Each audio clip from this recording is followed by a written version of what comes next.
Welcome to the SHUTDOWN series. In this guide, we're going to take a look at how you can defeat the vampire counts, everything they're going to throw at you, how they're going to do it, why they're going to do it, and what you can do about it. This guide is about how to face the vampire counts in battle and not how to deal with them in campaign. It's aimed slightly more at multiplayer, but the points apply to campaign as well.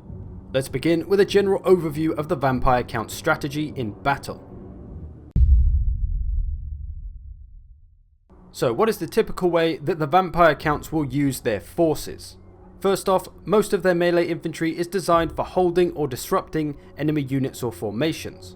While the infantry's got things pinned in place, the monsters and cavalry will be dealing the damage, typically through flanking. As the vampires of course lack any ranged units, you'll find they make up for this by having a variety of mobile harassing unit options. And lastly, their strong lords provide magic support and healing for crucial army components. This is the usual playstyle of the vampire counts and how some of their forces can be best used. You can often expect this, but don't be surprised when somebody tries something different. Total War Warhammer is a very creative game in terms of army composition, which means you can turn this typical playstyle completely on its head and bring some completely unconventional and unorthodox styles of play. And once you get to know and understand this basic playstyle, you'll have an easier time identifying when the enemy has done something different. Now, no matter how many guides I make, there's no way you're going to be beating the vampires 100% of the time. Remember, there's a lot of variables in Total War, the luck of army composition matchups, and of course, the inevitable downside of being a human, errors and bad decisions. Everybody makes them, so don't worry too much about it. So let's begin by looking at some of the key units for the vampire counts army. So for the key units, we're going to take a look at the lords and some of the top picks and what they might be up to with that lord, and then we'll take a look at some of the more commonly picked units in the online world and how they may be looking to be used and what we can try to do about them. So we'll begin with the lords and then on to the rest of the roster. If you see a wizard like Heinrich Kemmler or Helmund Gorst, you can be sure that they're not going to get after you in melee because they're pretty squishy, which is a nice bonus for us first of all, although you may have to deal with Krell if you do see Kemmler. Wizard lords generally are more supportive of their army though and focus on that during the battle.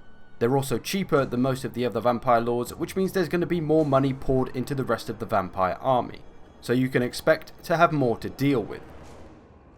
If you see the big man Vlad von Carstein in the army, you better be ready to grind him down because he can be quite the tank. He's got a lot of regeneration, he's very tough, he'll do well fighting in crowds and can take on some lords as well. But the good thing is that he doesn't have a mount, so he's always going to be on foot, making him A, an easy target, and B, easy to get away from. He's probably a bigger threat to your masses of infantry rather than any of your single characters. An armor-piercing character can do pretty well against him, but they'll probably need some support from magic to get through all that regeneration of his. The Red Duke, a common pick, usually on a mount of some kind. You'll often find him swooping in on an enemy character, dropping his L-Scythe ability which reduces their speed and melee defense, which long story short means he's going to do a lot of damage very quickly on them. If you see him flying around, do expect him to be looking for your enemy characters to try and assassinate. This does however make him pretty predictable, so you can do your best to protect your characters and not give him a chance to get near them or exploit them, or you can set a trap for him perhaps and do the damage to him. He does have a little bit less health than some of the other more expensive vampire lords, but he's still pretty tough nonetheless. He is one of the lords where things start to get pretty expensive, especially if you're using mounts, which will mean that the rest of the vampire army is a little bit smaller. Then you've got your Strigoi Vampire Lord. First thing to note is that they're one of the few armor piercing lords for the vampire counts. Most don't have armor piercing. His lack of armor though means he can be a little bit squishy despite his regeneration, but he can be put on a mount to give him a bit better survivability. Whatever the case, expect him to be going after your heavily armoured elite units and dishing the damage into them. He also has his own mixture of different spells rather than one single lore. And lastly, Stone Cold Steve Manfred is one of the more common choices you'll see, but he is very expensive, especially as you'll usually find him on a mount. Again, this is good for us in the way that the rest of the vampire army will be smaller because all the money's gone on Manfred.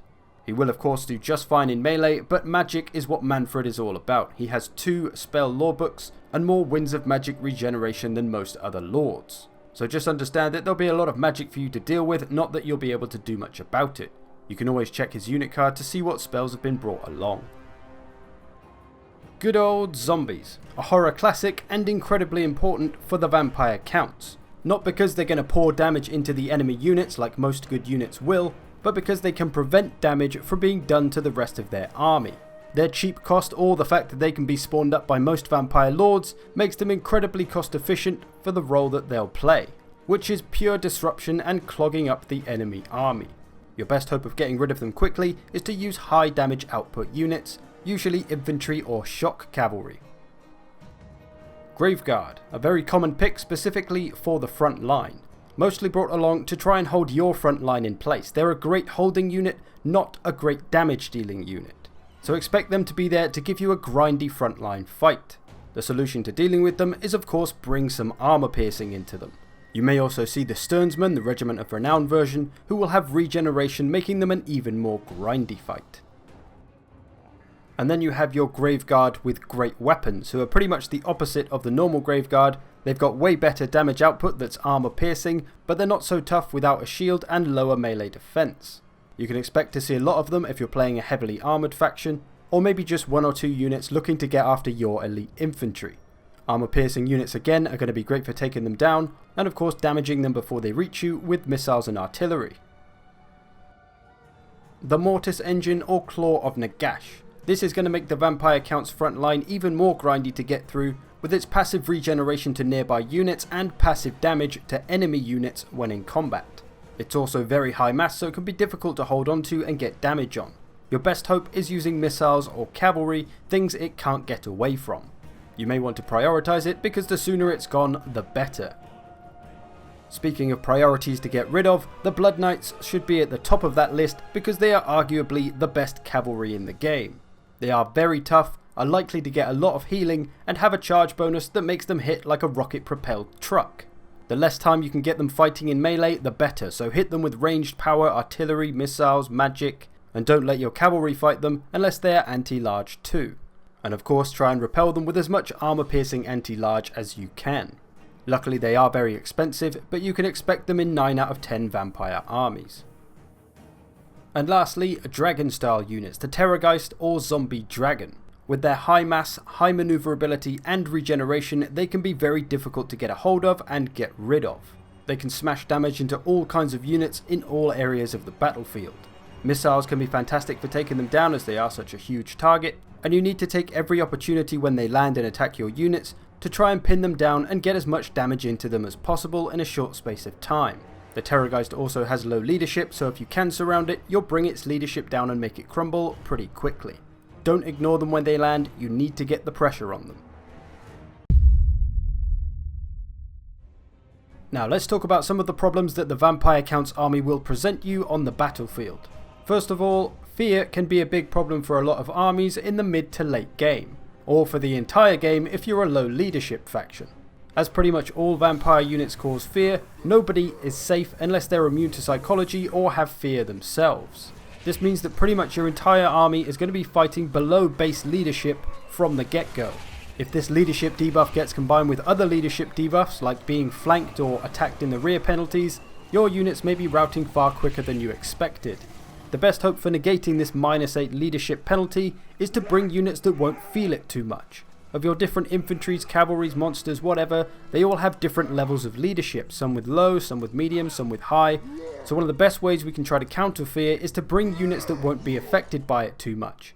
Let's take the Chaos for example. If we brought Chaos Marauders, they've only got 60 base leadership, which with that debuff is going to put them at 52 leadership, which we generally consider to be pretty low leadership overall. Given that they take damage very quickly as well because they don't have much armor, they are not going to stay in a fight for very long, even with lesser troops. Your next option up is to spend a bit more money and go for Chaos Warriors. These have much better leadership with 75 base leadership, but with of course fear on top, that's going to put them down to 67, but that's certainly better than 52. They've got a lot more chance of damaging and potentially killing off their enemies before they rout, not to mention that they've got a ton of armor and melee defense. Or if you've got money coming out the wazoo, you could go for the top tier Chosen, who have 85 leadership. They of course aren't going to feel fear too much. You get the idea anyway. The point here is to not bring units that will be easily exploited by having low leadership because they simply won't be able to stand up to a lot of vampire units. So if you were choosing for the Chaos, I'd say Chaos Warriors are the better option. They're not as expensive as the Chosen, but they have far better leadership and staying power than the Chaos Marauders. Other than that, spreading characters around your army is a good way to boost that leadership a little bit more. Of course, spells and abilities can be useful when timed properly as well. So good leadership management can help you win certain fights. You just have to keep an eye on these things, because of course the vampire units aren't going to rout and run away, they will fight to the death. So if you want to get the damage on those units before your units run away, you've got to try and keep them in the fight longer by negating that fear. Now, the next problem that the vampires will give you is one of their biggest strengths, and that is disruption. Zombies, skeletons, direwolves, bats, all these things can be a big problem that can bog you down and reduce your army's maneuverability. Summoned units are of course the biggest disruptive problem, as they can be spawned up anywhere at any time and can get after whoever the hell they want. Most typically, vulnerable missiles and artillery units. They can also be spawned up behind front lines to inflict the attacked in the rear leadership penalty. They can be spawned up in front of charging units to negate their charge bonus or just disrupt their path, or to prevent the escape of units that are already engaged in combat so that they can get bogged down and stuck in place. So it's a fairly safe bet that something will be spawned up to try and disrupt you. A few things we can do to counter this. Number one, don't put your missiles and artillery too close to each other. If one unit of zombies can be spawned up and can disrupt two missile units, that's not good, so space things out a little bit, don't make it easy for those zombies. The next thing is to have some kind of high damage output unit there, just to churn through those zombies quickly should they be spawned up on one of your missile units. This also works great with cavalry, especially things like the Knights of the Blazing Sun who have fire damage and will quickly turn those rotting corpses to ash. So you can pretty much guarantee that there'll be some summoned units up at some point in the battle, so best to try and prepare for them. Next, healing can be a huge problem if you're trying to take out certain units on the battlefield. Invocation of Nehek is pretty much guaranteed to be in use, it's not very expensive and has a short cooldown, so it gets used quite often. Expect it to be used on the more essential units like Blood Knights, Terrorgeists, Graveguard, Lords, or just big clumps of units that will all benefit from the spell.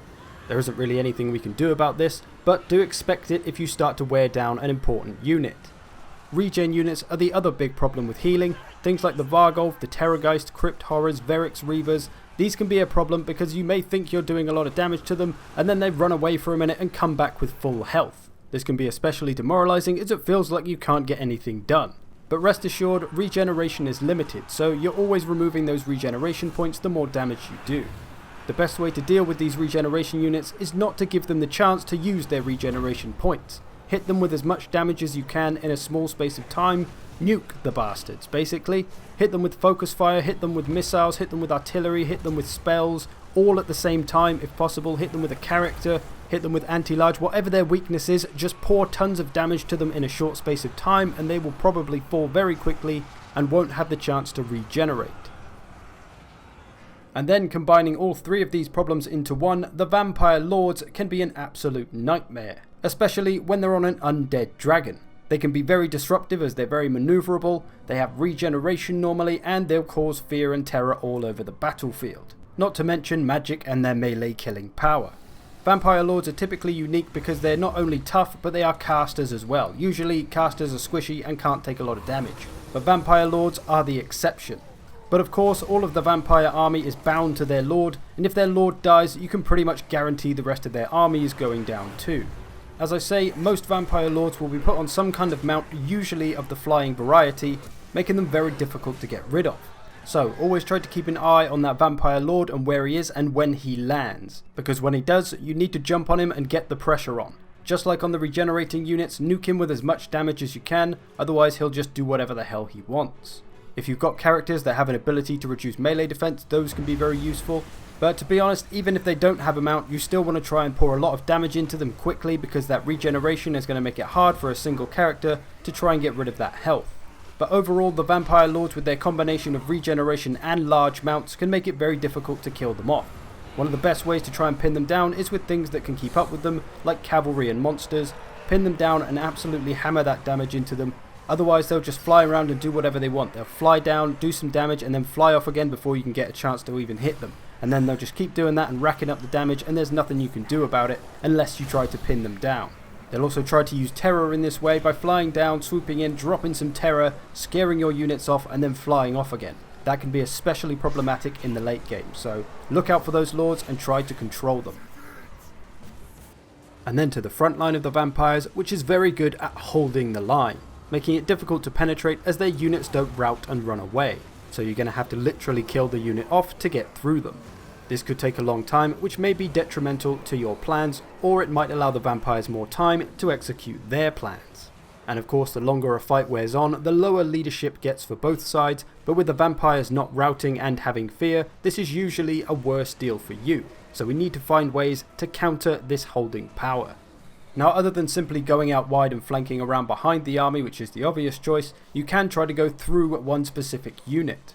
If you can find a weak point in the army, like a unit of skeleton warriors here compared to all the other units which are graveguard, I'm going to pour my minotaurs, my lord, my goreball and some goreherd all into these skeletons to get them gone quickly, creating a nice big hole for me to flank around and get behind them, so I can either hammer an anvil or just sandwich their units to try and kill them off a bit quicker.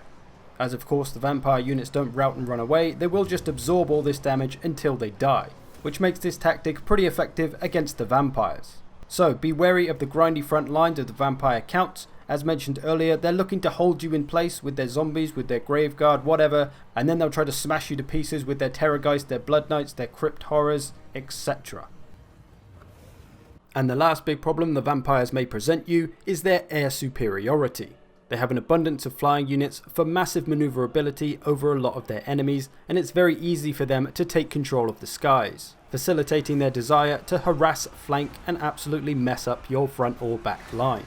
So you can often expect some troublesome flying units, which can be particularly problematic for factions that don't have the means to deal with them very well.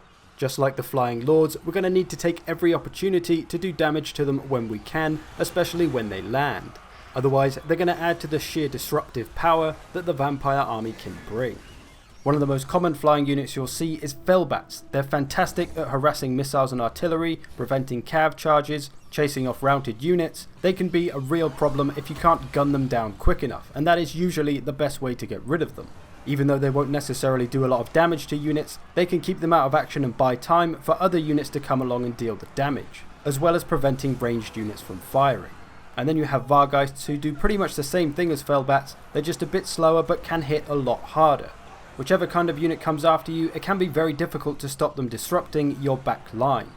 So coming back to our disruption section where we talked about spacing things out so that zombies can't get them easier when they're all summoned up on top of them, well, it's the same thing with flying units, same reasons. Keep them spaced out, keep anti-large units nearby, keep high damage units nearby, and be ready to work to protect your back line.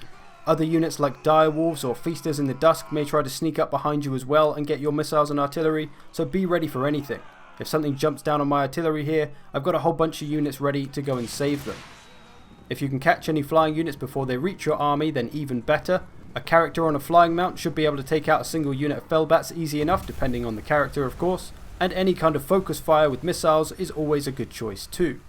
Most importantly, try not to panic when you do get overrun by flying units, because it's kind of inevitable, depending on how many units they have of course, but with Felbats and Vargheists, they both have little armor and little melee defense, so they will take physical damage very quickly.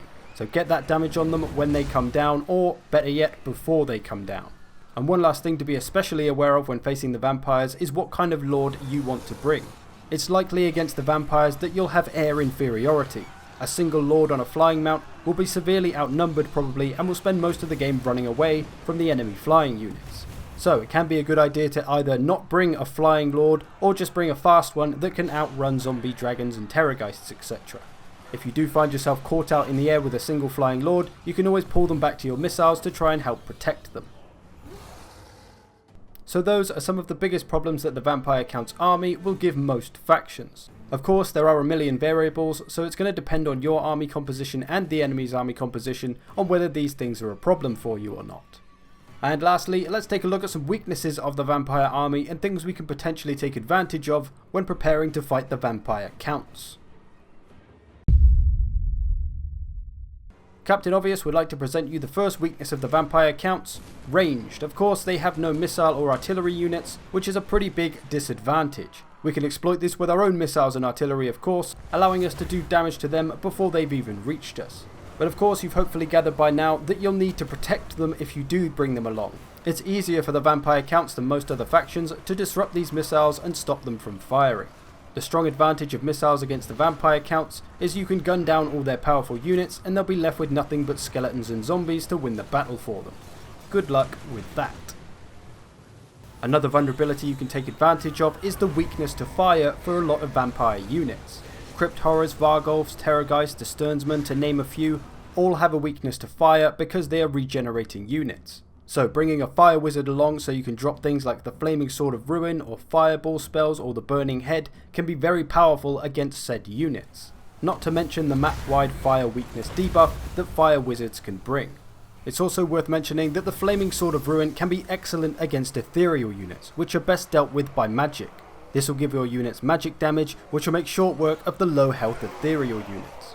So when selecting what kind of wizard to bring, a fire wizard can be a great choice against the vampire counts, not to mention any other unit that has fire damage. The little bit of extra damage that these fire units can bring will really add up over time and help negate that regenerating bonus, so they can be a strong choice to bring if available. Now, one thing you might not expect from the vampire counts is a weakness to large units, specifically single large monsters. One of the best ways to deal with large units is with missiles and artillery, which of course they don't have. And then of the anti-large units that they do have, none of them are very effective. Skeleton Spearmen won't last very long, a Terrorgeist doesn't have great melee attack or leadership, the Blood Knights may be able to take down a single large unit by themselves, but they will take a lot of damage in the process, and for their price that is not a great use for them.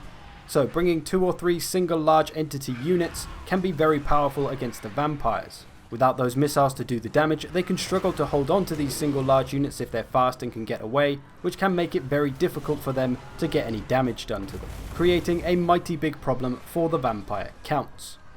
Another thing the vampires don't really have the tools to deal with very well is skirmish units. As they're best dealt with by missiles, something the vampires lack, they can have trouble getting a hold of them and doing damage to them. None of the cavalry, monsters or infantry is fast enough to keep up with the 90 or so speed of skirmish cav. The only real hope of catching skirmish cav for the vampires is one of the few units that may be as fast as them. Skirmish cav can also be a good alternative to bringing ranged infantry, as of course we know that zombies are likely to be summoned up on our infantry, stopping them from firing, but skirmisher cav can easily get away from them and continue putting out damage. The same can be true for skirmisher infantry, although they can of course be caught by monsters and cavalry. But the point remains that skirmish units are best dealt with by missiles, something the vampires don't have, something we can take advantage of. Flying units, specifically Fellbats, are going to be good for catching skirmish cav, but one unit that will probably be coming after them is the Dire Pack, or even just regular Dire Wolves. The Dire Pack, however, have an anti-large bonus, meaning they will chew down horses very comfortably. You got to try and protect them from these, as they will get rid of them very quickly if they do get a hold of your precious skirmish cav. They don't do damage quickly though, so you need to keep them alive for a long time to get the most out of them. And lastly, one type of unit that can give the vampires problems is halberds, specifically elite halberds, like Phoenix Guard, Blackguard, Temple Guard, all the guards apparently, as they have all the tools to deal with what the vampires can bring. They've got armor piercing to get through the heavy armor of Graveguard and any of the infantry. They're of course anti-large, so they can take on any of the cavalry or monsters. And the elite ones are of course very tough. So if you can afford a couple of units of these, or even just go for a full army of these nearly, that could be pretty problematic for the vampire counts. And the same idea will apply to lesser halberd units, like Empire halberds, the Beast Slayers of Baston, or Tomb Guard with halberds. They can all do the same job, but of course elite ones are going to do it better and survive better. Halberds, fantastic for poking vampires.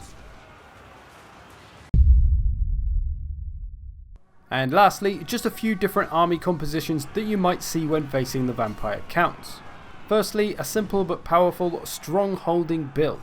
This is a kind of thing you'll see quite often. We've got the Red Duke on a Hellsteed, flying around nice and mobile looking for those assassinations, and then the front line is Graveguard with the Sternsmen mixed in with their regeneration, and then to add regeneration to the front line overall, we've got the Necromancer on a unholy lodestone corpse cart, providing regeneration to that whole front line, making them extra tough to get through. A couple of Skeleton Spearmen there for anti-large, and then the Blood Knights, Bats, Dire Pack and Vargeists are all there to try and either get rid of the flanking units of the enemy or get after the back line. This is a type of thing you might see if you're playing a lesser armoured faction with strong missiles. If you're a heavier armoured faction, then you may see something like this. A cheaper lord so that a more expensive army can be fielded. Heinrich Kemmler here looking to support all these powerful troops. The front line, a bunch of Graveguard with great weapons supported by zombies mixed in to help take the damage off the Graveguard, and then some Crypt Horrors and Cairn Wraiths to get after those elite units if need be. And then there's a Mortis engine to mix in with the front line to heal them up and damage the troops that they're fighting. It's also very hard to hold on to, like the rest of their army. The Vargolf, the Blood Knights, the Black Coach and the Bats, all great for harassing and pushing around the back of the enemy. You may see something like this if playing as the Lizardmen, Dwarfs or Chaos. If you're a faction that's lacking in strong ranged units, you may see something like this. A triple Dragon army. That includes Manfred on his Chaos Dragon and 2 Terrorgeists. And yes, I know, the Terrorgeist is technically a bat, not a dragon. Shut the hell up.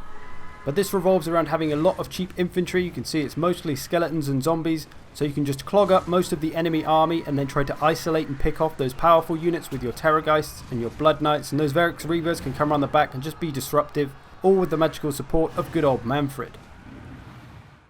So there's a few builds and what people may be trying to do with them, but of course there are endless combinations, so expect the unexpected. And as always, take a look at the enemy army and try and figure out what they're trying to do. So there we go, hopefully now you can figure out how to shut down the vampires. Of course we use the word shut down very loosely, as there really isn't any way to shut down any faction because there's so many variables involved. This guide hopefully highlights some of the main things about the vampires, how we can deal with them, what to look out for, and how we can survive a fight with the vampire counts. And as this is the first video in the series and I'm always looking to improve, please feel free to leave feedback on anything you think this video may be lacking or missing, or things I just didn't mention that may be important. I hope you've enjoyed this, thanks for watching, I will see you in the future.